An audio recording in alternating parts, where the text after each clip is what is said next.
Hey, everybody. Welcome back to the Move podcast. I am your one and only host today, Lance Armstrong. Today's show brought to you, as it is each and every time, by OURA Ring. Man, it's so funny because OURA, they're just the best at monitoring all these vital signs, sleep, activity, recovery. And these poor sumbitches I got on today is going to be 3.5 weeks or so of none of that. But OURA just brilliant, crushing it as a business.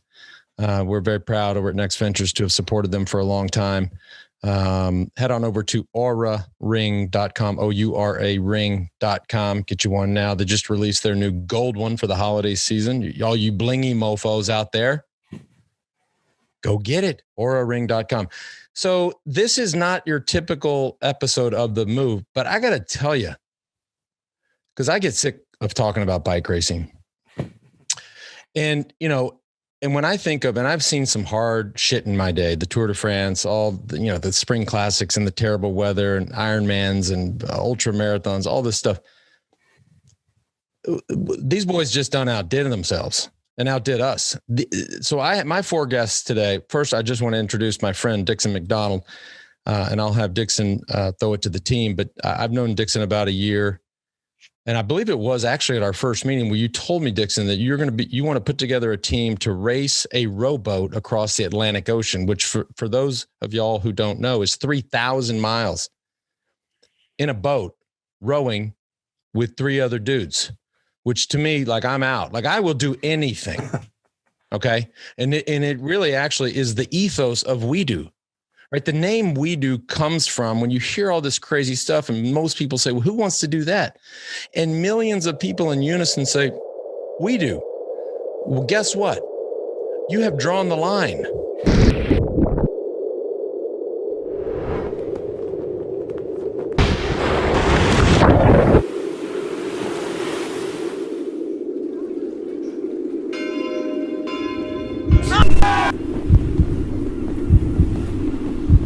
I know for a fact that this race is a life-changing experience. Within the next year, we'll see at least 50% of this fleet will change their job, their career, where they live, what they do. They will take on new adventures, and that's the beauty of this race.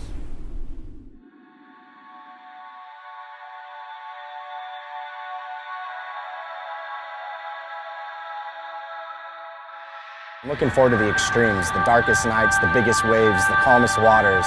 It's the best place you could be to just be with yourself. I hope it will change where I'm going. I want to do something else, and I definitely want to do something that takes my body and my mind to extremes, so something else than punching numbers in an office. And I hope this can be a way towards that.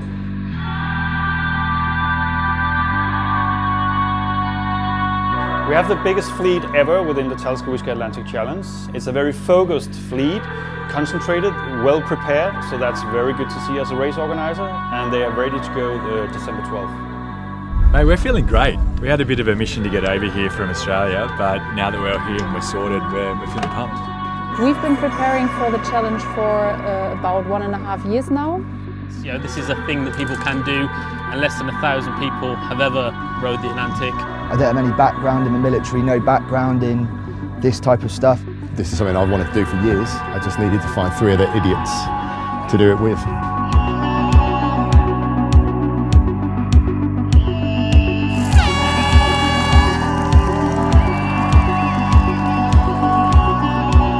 So this is the cabin myself and my teammate will sleep in. We'll do 2 hours rowing and then 2 hours off. Your wife can't call you, your work can't call you, you don't get emails, you got nothing to go on but enjoy everything around you. Boys putting in a serious shift. Here we are. Rough few hours. The morning started so promising.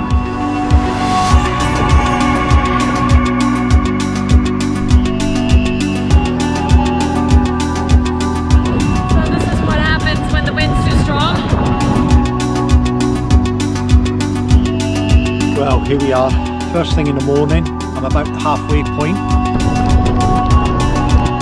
Enjoy everything. Enjoy the pain in your butt, enjoy your horrible hands, enjoy the shitty night shifts, and then just enjoy the entire thing, because you will never, ever, ever do anything like it again.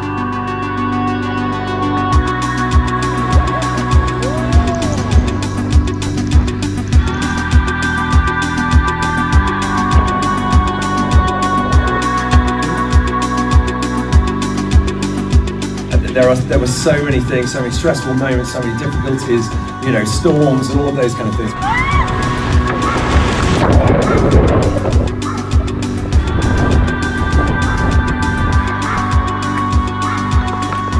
Don't know what day it is anymore.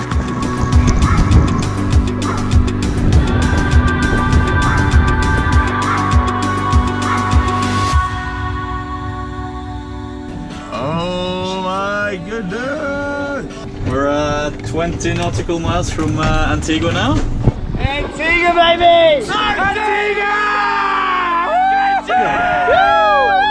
We're just coming into English Harbour. It's the hardest thing I've ever done. I've beyond physical extremes, just that mental challenge of going over and over again and keeping your hopes up, having them go down, and reprioritizing, thinking, why did I not just stay home? Okay, I will not participate in that WEDU ethos. I have no idea, but I want to get into all that. I have so many questions. Dixon, just let's go around the horn. You introduce yourself and then throw it to the other three beasts and just give us a little background. Yeah, sure. Well, Lance, for starters, thanks for having us on. We're extremely excited to be included on this. And to your point, I don't think this is the typical podcast, but hopefully we'll do our part to the folks listening today. So my name is Dixon Mcdonald. I'm team captain of Latitude 35. And we're participating in a race called the Talisker Whisky Atlantic Challenge, which starts on December 12th. And it's a 3,000-mile unsupported rowing race across the Atlantic Ocean. We'll be rowing in shifts of 2 hours on, 2 hours off, 2 guys at a time for the entire month. We'll have all of our food on board, which includes about a little over 1 million calories, consuming north of 5,000 calories per day. We'll face everything that Mother Nature throws at us, from 30-plus foot waves to wildlife, dehydration, pretty dramatic weight loss, and all sorts of other fun things. But as mentioned, team captain, born and raised in New York City. Lance, you and I have got to know each other over the past year, and really excited to be taking part in this race with the three guys that are on this podcast as well. So with that, we'll turn it over to Jimmy to introduce himself. But can I just ask one quick question, and if everybody else can touch on this? I mean, you're not like a professional rowboat racer, right? I don't think there's such a thing. So, but you got a real job, like you're a real guy. This is not a full-time gig. Yeah, exactly. So, by way of background, I worked in the financial services industry for close to a decade. I now work at a healthcare technology startup.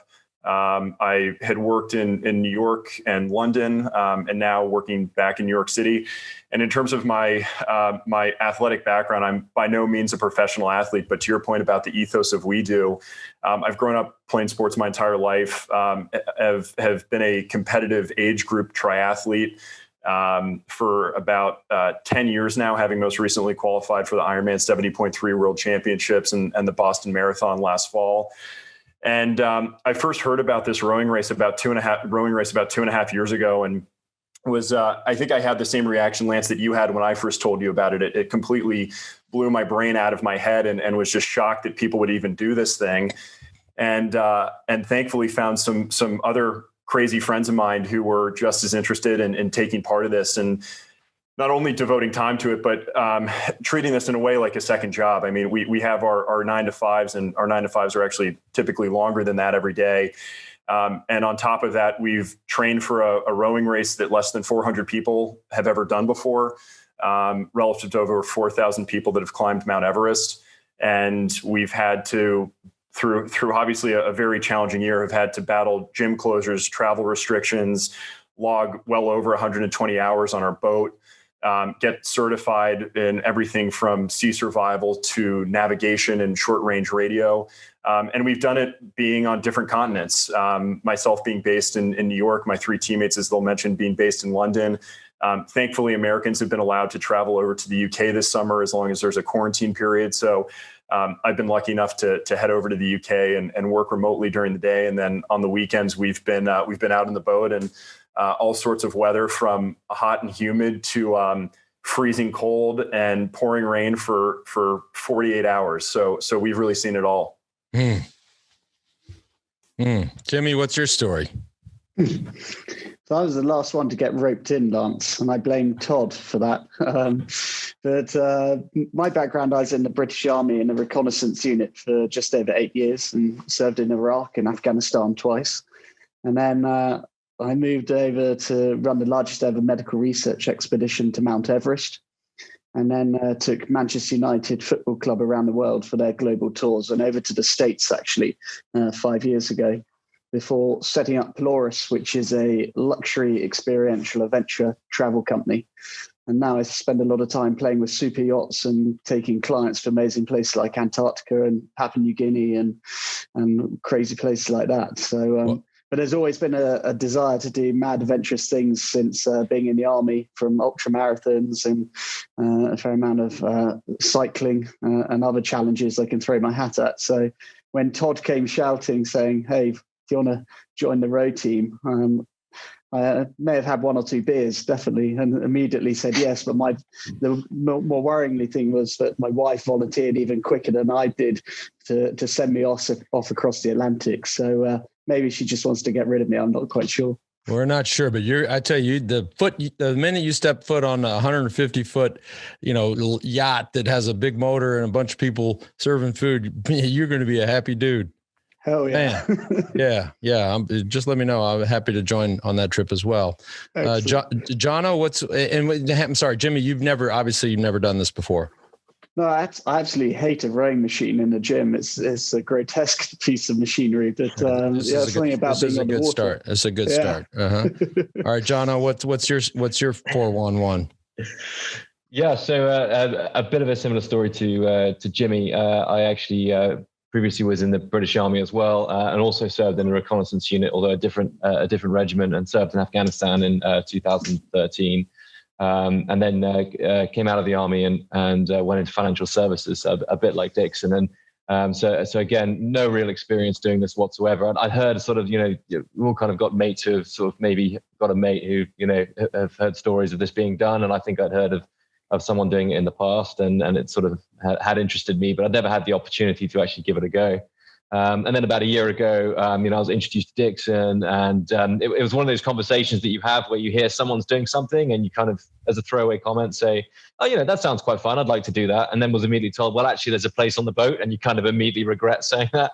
I got to meet Dixon and Todd and the team, and then sort of stuck my hand up and said, "This is a pretty awesome opportunity. I'm not going to be able to turn it down." So here we are, a year later, and sort of. About a week away. You're a few pickles short of a sandwich. If this was something I can't pass this up. This is too good. I don't get it. I get almost anything. I don't get this. Todd, how about you? Hey, yeah. So I met Dixon, as you said, through the company that we used to work together with. My background is I played kind of semi-professional rugby for a while. I used to weigh 112 kilos, which is 245 pounds. Then I got into cycling. I got injured cycling and running. And Dixon asked me if I wanted to do the race, and I kind of immediately said yes. Now here we are. So let's just establish a baseline here. And I just ask, and one of y'all can speak forever. I mean, everybody likes Dixon at this point before we started. This is a loaded question. Okay, so let's just assume everybody likes you, Dixon, because my friend, you got everybody into this. Now there is going to be a moment where they look at one guy, and I mean it's going to be pure hate, right? I mean it's. I can't read. Yeah, potentially. There's good, brother. It's what is the world record? Let's establish that. Yeah, so the world record is 29 days, about 29 and a half, which was set a couple years ago by a team called the Four Oarsmen. So they're the mark to beat. Obviously, our goal this year is to win the race, and we've been clear about that from the start. Setting a world record is very contingent on the conditions that we face out there.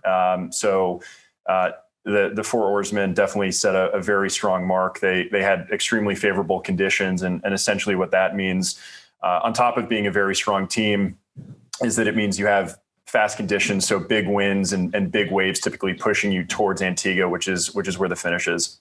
And the four oarsmen, they're not back? Are they back? They are not back. Mm-hmm. No. So there are 21 teams total in this year's race, 55 rowers from 9 countries, and yours truly is the only American. And by the way, correct me if I'm wrong, that y'all are doing the 4-man team, but there are people that do this alone. There are teams that do it with the 2-person teams. Is that right? Yeah. I mean, if you thought we were crazy, then yeah, there's the oldest man to ever attempt to row across an ocean is in our race.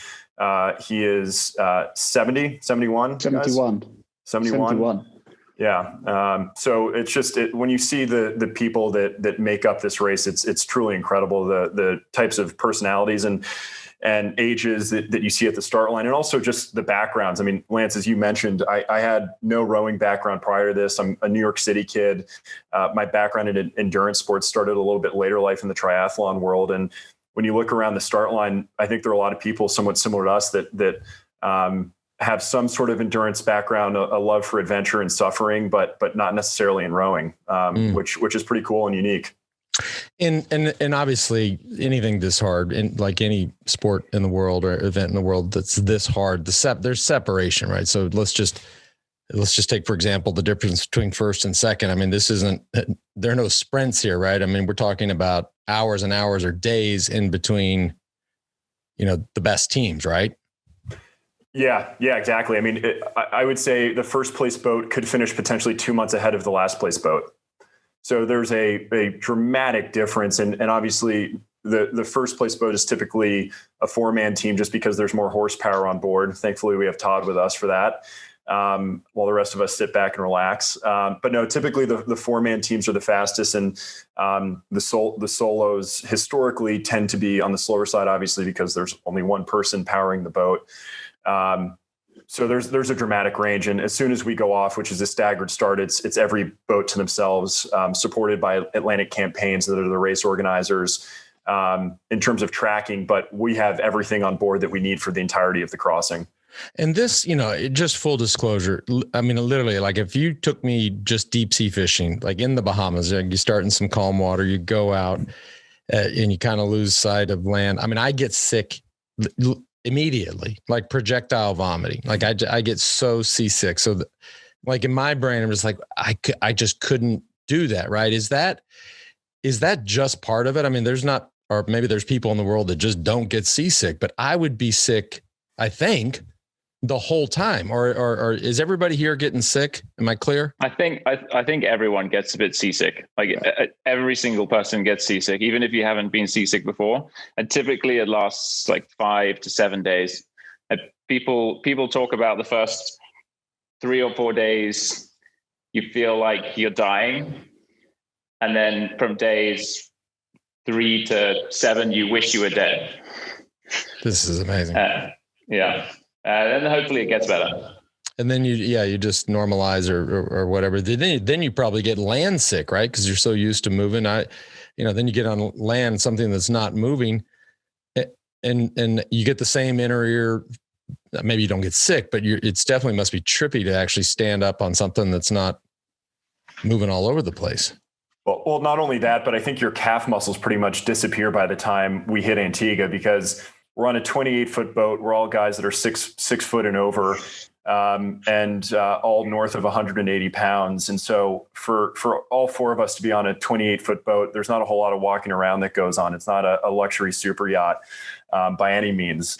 So I think your stabilization's a little off when you end, and I think your calf muscles, among other things, pretty much disappear. And so you lose about 20% of your body weight when you're out there as well. So not only have we focused on strength and conditioning and hours on the water and hours on the rowing machine, but part of it has also been trying to bulk up a little bit in anticipation of losing weight during the crossing itself. So what is the sleeping thing like? I mean, Dixon, you've explained it to me, so we'll hear from somebody else, but like, I just can't. And I've watched some of the videos on YouTube, and one of them is actually pretty good.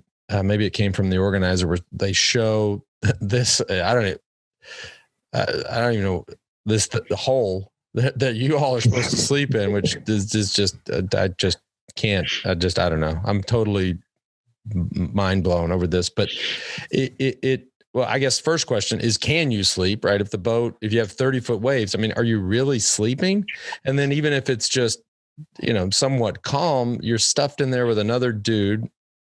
And I mean, can you actually sleep? Or are you so tired that do you just sleep? I mean, or maybe y'all don't know because you haven't been out there on day 12 and experienced that. Like, is sleep going to happen?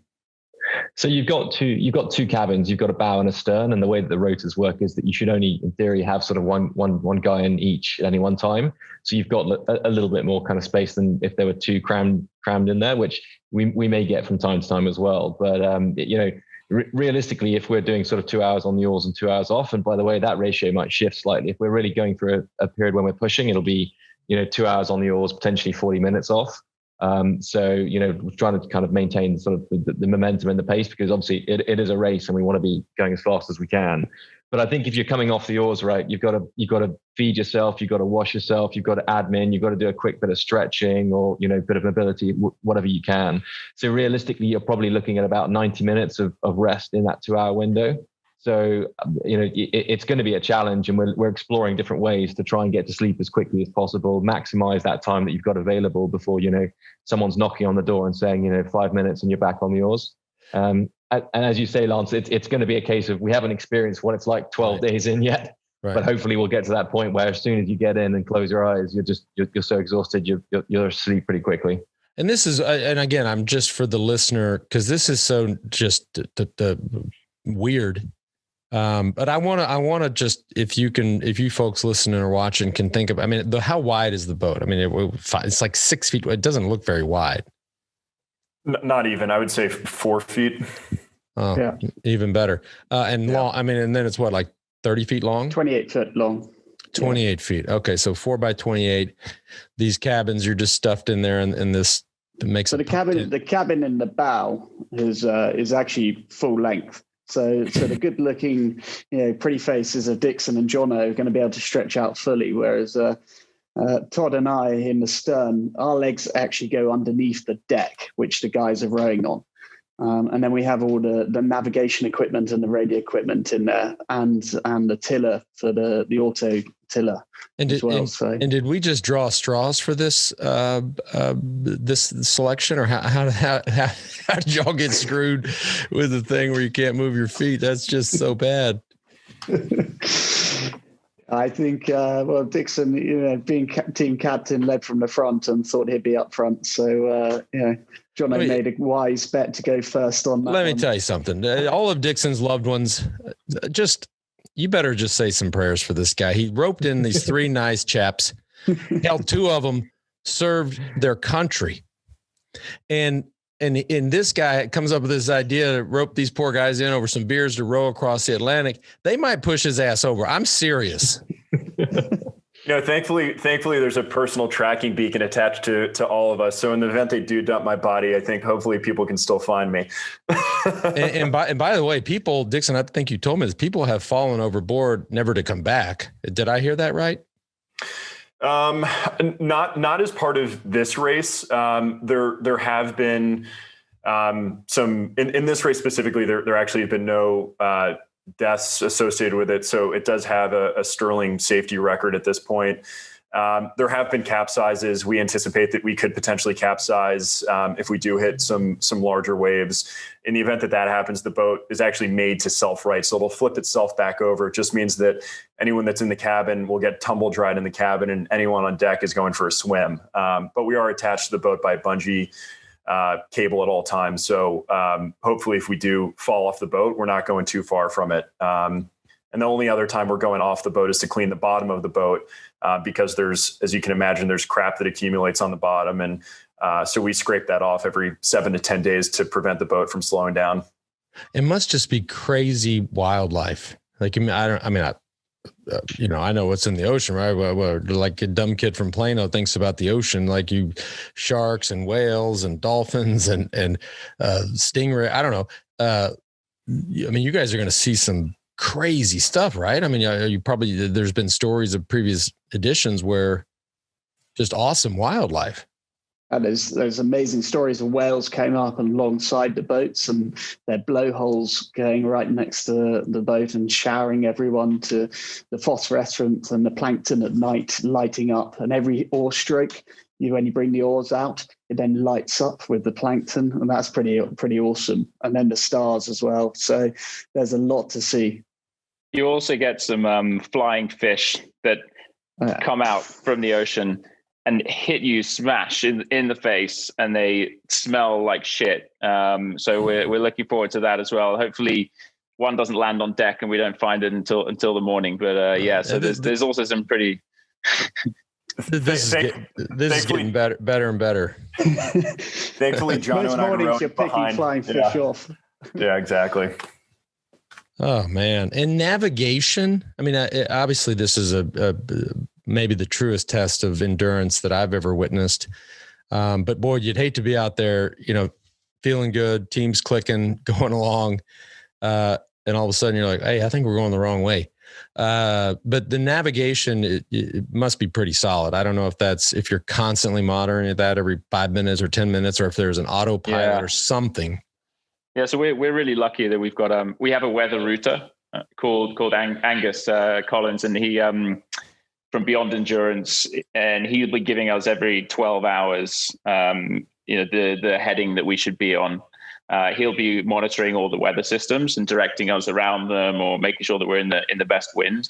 And it's up to Jimmy and I to make sure that the auto helm is changed every 4 to 6 hours, because it can get quite hot. Jimmy and I will be monitoring the navigation and speaking to Angus every 12 and 24 hours. Yeah. So you're not thinking, you're just rowing. You're not thinking, I think. Yeah, but the worst case scenario, Lance, is when actually, if you're in a really strong weather system and you need to get out of it, and you've got 3 guys rowing at one time, and then one of us manually steering. So there is no rest at all then. And there's been times where teams have had to do that for 12 hours at a time. So, and then you just try and rotate. So, when you're hand steering with a rope either side, and then the guy's just going for it, just battling the elements. There can be some pretty grim times of no rest whatsoever. And in terms of weather, do you guys have weather radar? I mean, I know you have somebody advising on direction, but are you able to see weather that's on the horizon, or are you just relying on? So we're lucky with our system that we've been sponsored by Inmarsat, that we could actually get a feed on the weather, so we can see it. But we would take the best advice from Angus, because he's monitoring about 4 different systems, and then he'll plot it through. And he's also crossed the Atlantic a couple of times, as well as a few other oceans. So he really knows. So we most likely won't be going from A to B, the straight line. He may decide to push us north or south, or like Todd says, actually push us into stronger weather to try and get that trade wind going across. But the result of that could be that actually we're then hitting 30 or 40 foot waves, which are rolling in, and ideally we'll surf down them. Yeah, Dixon, last year when we first met and started talking about this, I almost ended the conversation right there, just thinking this guy's clearly not all there. He must be some weird spoiled kid, but that's not true. I've grown to love this kid. Tons of respect for him. But you know what? It's so funny. I started saying something stupid, and then I forgot what I was going to say. Lance, keep going. I liked where that was heading. Yeah. This in the one we did talk initially, there is obviously, I don't know. I mean, the ocean must be thousands of feet deep. So there's no such thing as an anchor if you had to stop for a bit, but I guess there is some some technology, or there is some sort of an anchor if you needed it. It was fascinating when you were explaining it to me, the way it was almost like a big parachute under the water. And I'm like, that doesn't work. Is that ever deployed? Or is that even a thing, or did I make that up? Yeah, no, you're exactly right. It's a para anchor, a sea anchor. And in the event that we hit really strong headwinds and big waves that are pushing us back towards the Canary Islands, which is where we're starting from, we'll deploy a para anchor. And so it's a massive parachute that fills with water and essentially prevents us from moving backwards. So we hopefully don't lose as much ground as we would otherwise. We'll do our best to kind of counteract any sort of headwinds that we face. So there are 3 rowing positions on the boat, even though typically 2 of us will be rowing at a time. So in the event that we do hit strong winds, there is a scenario where we potentially may have 3 guys on the oars rowing in shifts of 2 hours on, 40 minutes off, or even more than that. So we'll adapt to the conditions, but there are situations also where we may spend days on the para anchor. And that's happened in the past, where you spend 72 hours locked up in your cabins because the waves are huge, the wind's pushing you backwards. You got the sea anchor out, and you're basically just waiting for the weather system to move as you're hanging out. I'm just envisioning this Angus guy, right? And by the way, your name is Angus. You got to be like from England or Australia or something. So he's like, you get I don't know how he sends you all messages. Hey boys, bad news. You've moved 500 feet in 3 days. And you're like, oh, fuck, let's drop this anchor thing. But that wouldn't be all bad. At least you could just chill out and get some recovery. It's in theory, it sounds like it'd be good to recover, although it would be 2 of us in a cabin that is really hardly made for one person. There's also no air conditioning in the cabins, or fan, or general circulation, because the cabins need to be watertight. So you have two guys in each cabin after 2 to 3 to even 4 weeks out there without really showering. Needless to say, you don't really want to spend more time in the cabin than you need to. Man. And blisters and all of this is all just inevitable, right? I mean, there's no getting around that. So I think that's definitely the case to an extent. The sport's come quite a long way in terms of people experiencing it and learning how to kind of manage all those kind of problems. So, pitted hands from being wet the whole time, same with feet. And, people are getting much more kind of practiced at looking after themselves, looking after their bodies, watching out for kind of chafing and salt sores and all those kind of problems as well. So there's definitely an element of degradation that's going to happen just by virtue of getting on the oars for 2 hours, and then only getting 2 hours off to kind of admin your body. And during some of our training rows, we started to experience some of that. So the first time, the first training row that I went on this summer was pretty much the first time I'd ever rowed in a boat. And I got off and my hands were just, a mess of blisters and sores and calluses. And I said, okay, fine, that's that lesson learned. How can we kind of, avoid that going forward? And there's different ways of kind of techniques of, releasing your grip on the oars. And also we're looking into different kind of gloves, padding, just anything to kind of mix it up a little bit to try and take the strain off. But, I think at some point after a couple of weeks in, there's just going to be a certain element of either you've kind of adapted or your body is just going to keep degrading a little bit. And all you can do is just administrate yourself as best as you possibly can to try and minimize that for as long as possible. And what's the temperature now in the Canary Islands where you guys are starting? Outside temperature? At 22 centigrade right now in the day. Okay, and then dropping down to 11, 12. What is that? It's like 75 degrees, right? So, yeah. I mean, and as you get out there, I mean, obviously I've never done this and never will. But are we talking like cold, or does it stay 75 degrees or who knows? It's actually going to get warmer. So as we travel further south, it'll typically get hotter as we go. So that's more the problem. Is actually during the day it'll be 30 to 40 degrees. So 86 Fahrenheit or more.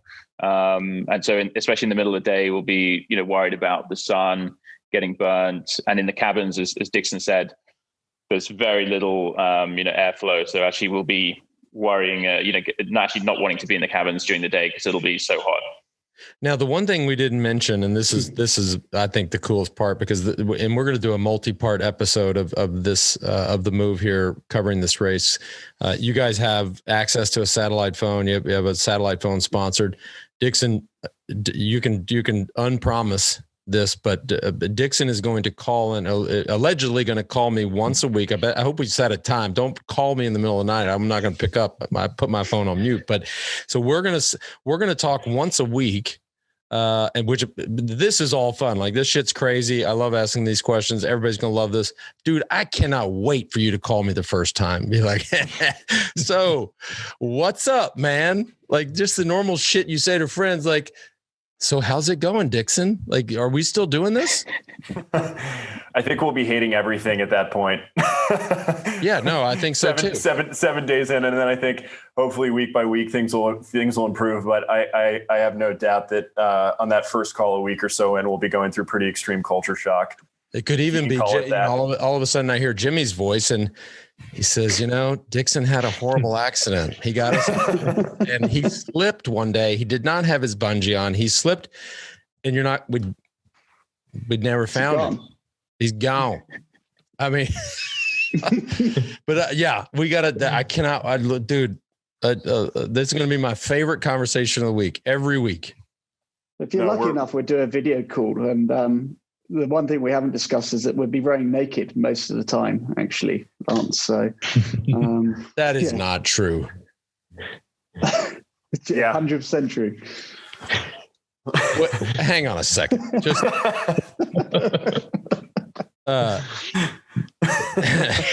is like I love this clip on YouTube of Dave Chappelle talking about the first time he met Kanye West. And if you've never watched it, you got to watch it tonight. You'll get a big laugh out of it. But at this one point of this description of Chappelle talking about Kanye, there was this, they were listening to Kanye's new record and he loved this part. And Kanye goes, rewind that. So I'm going to rewind this shit for, wait, what are you talking about naked? Okay. This just got, what kind of podcast is you're wearing short shorts or maybe a Speedo. Nobody's out there naked. Genuine, as naked as the day you were born.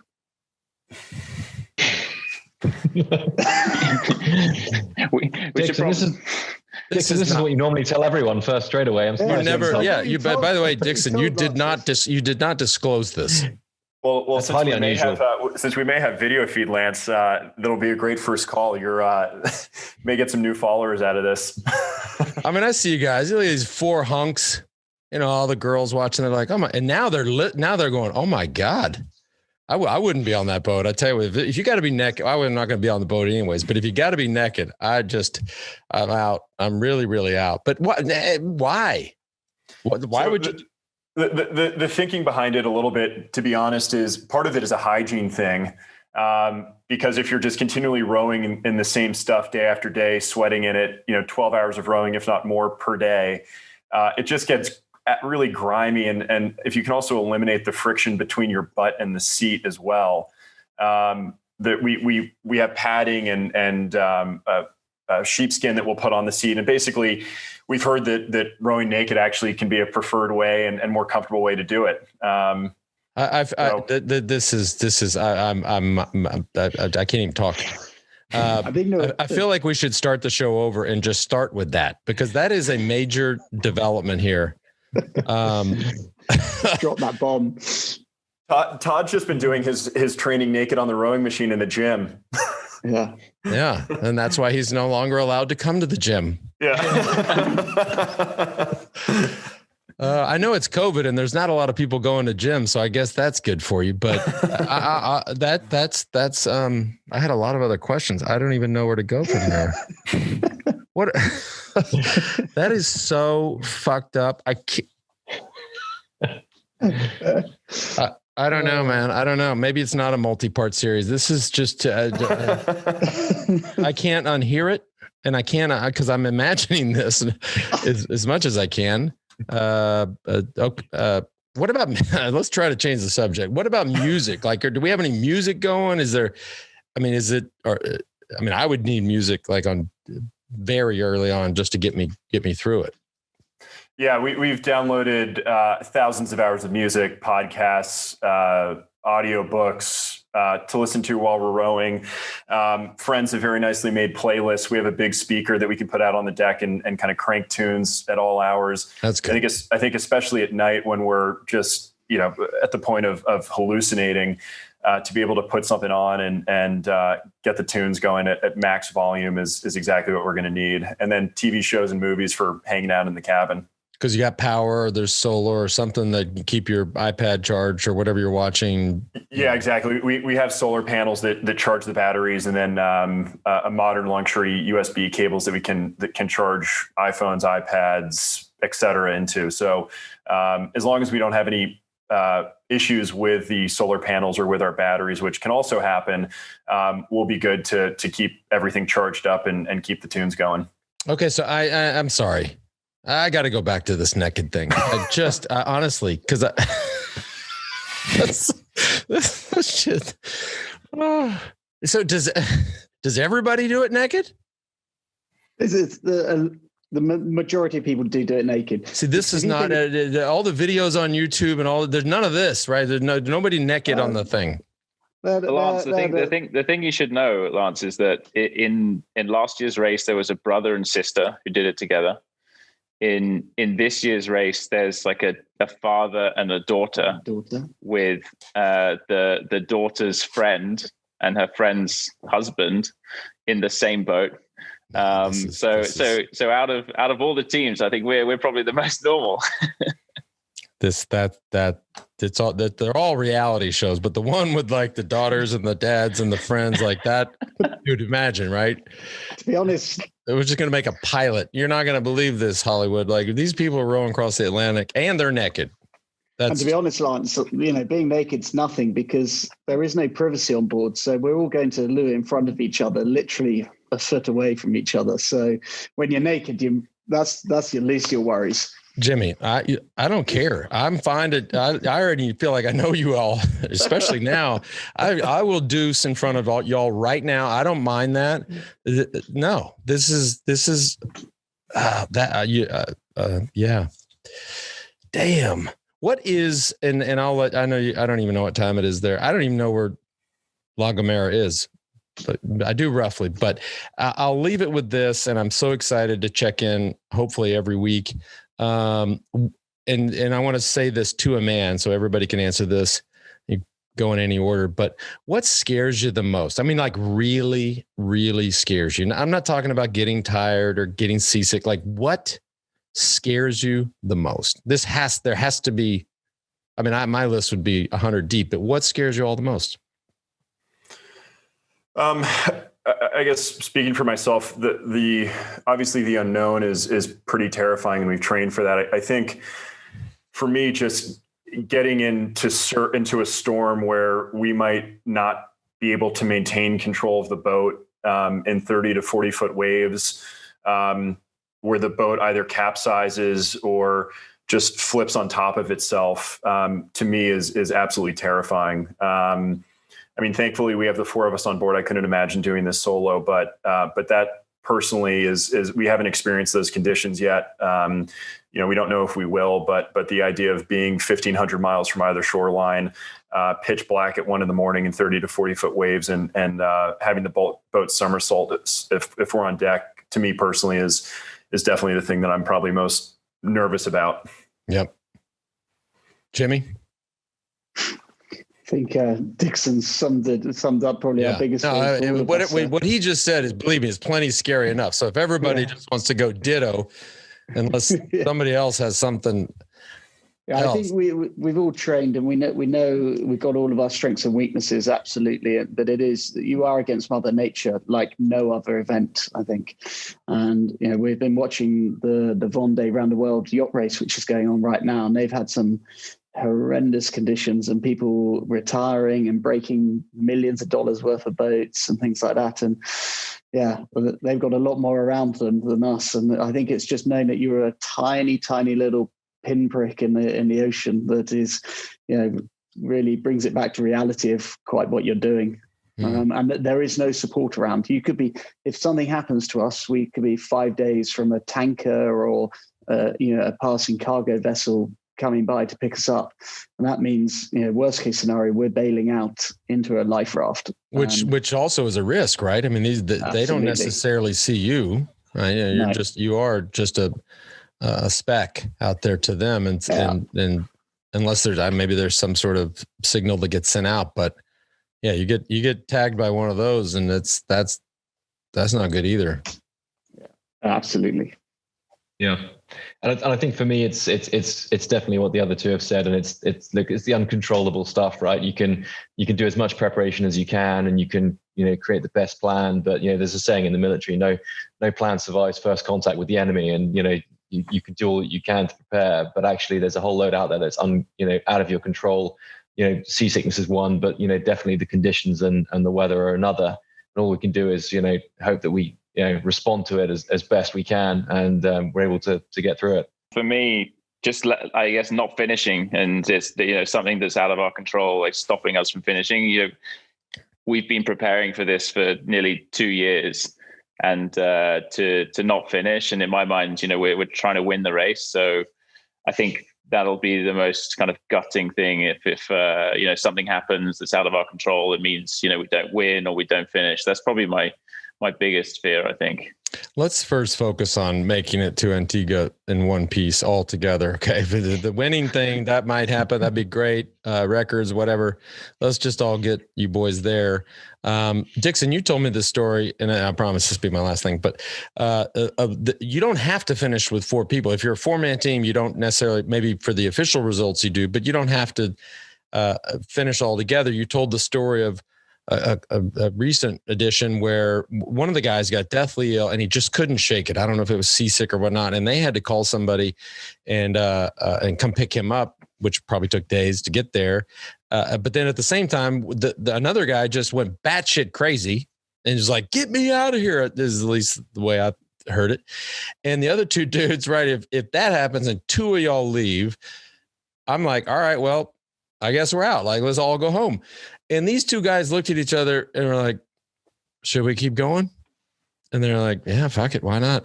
And they kept going as a 2-man team. So you can keep going, which I don't know. I think I might use that as my excuse to head on back. Yeah, no, you're exactly right. And that was, so our team name is Latitude 35, and there's a bit of a legacy of 2 other Latitude 35 teams that have competed in this race before. And so you're talking about the 2015 team.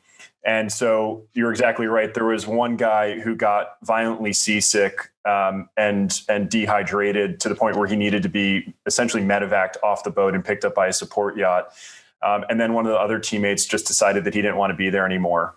So he got off the boat and then left the 2 others hanging. And so the 2 others essentially had to make a call as to whether or not they wanted to continue or bail in the race. And to their credit, they pushed on and they ended up rowing a 4-man boat, just 2 guys, and set the American record in doing so in about 55 or so days. So.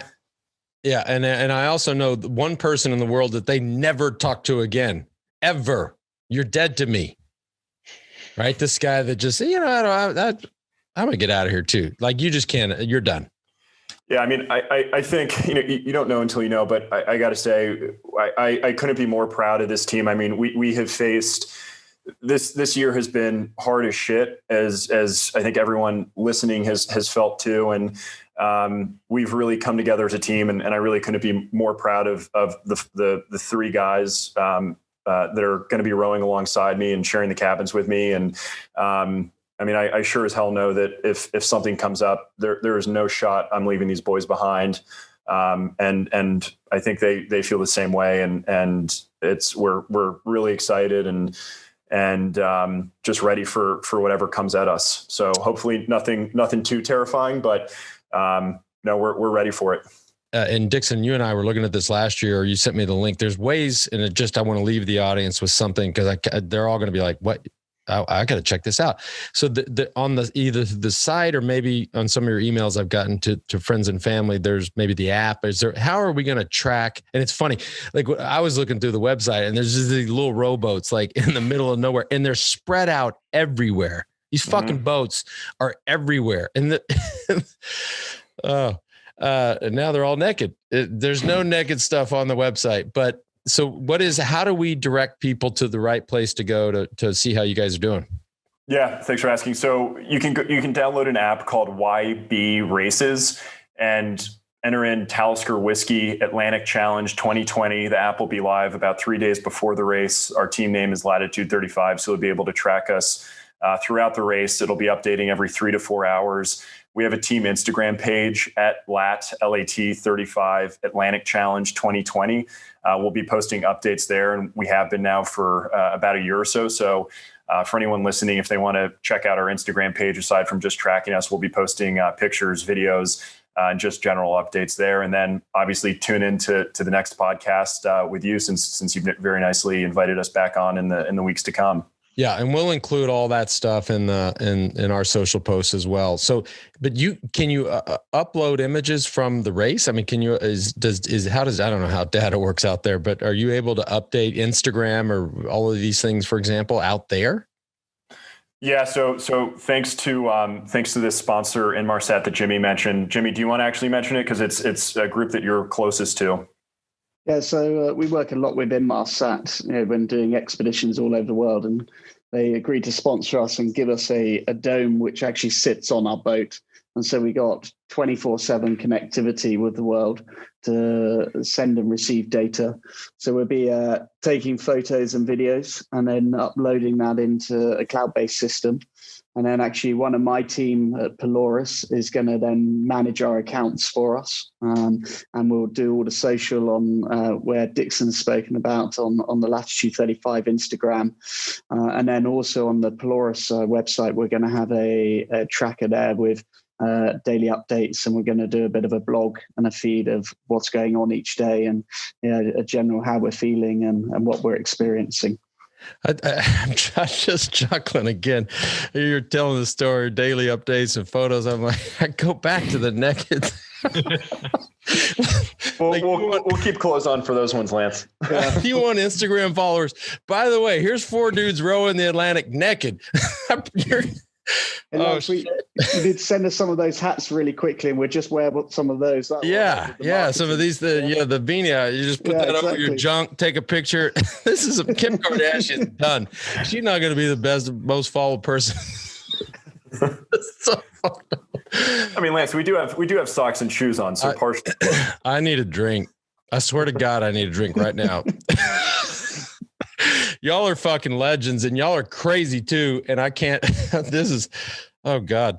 I'm so impressed, and a bunch of badasses, everybody out there. All right. Everybody doing this. Hats off to them. Best of luck. Be safe.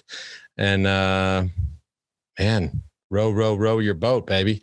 I look forward to checking in. So thanks for coming on, and, D, I'll talk to you in, I guess, a week or so. Looking forward to it. Thanks for having us, Lance. Brilliant. Thanks, y'all.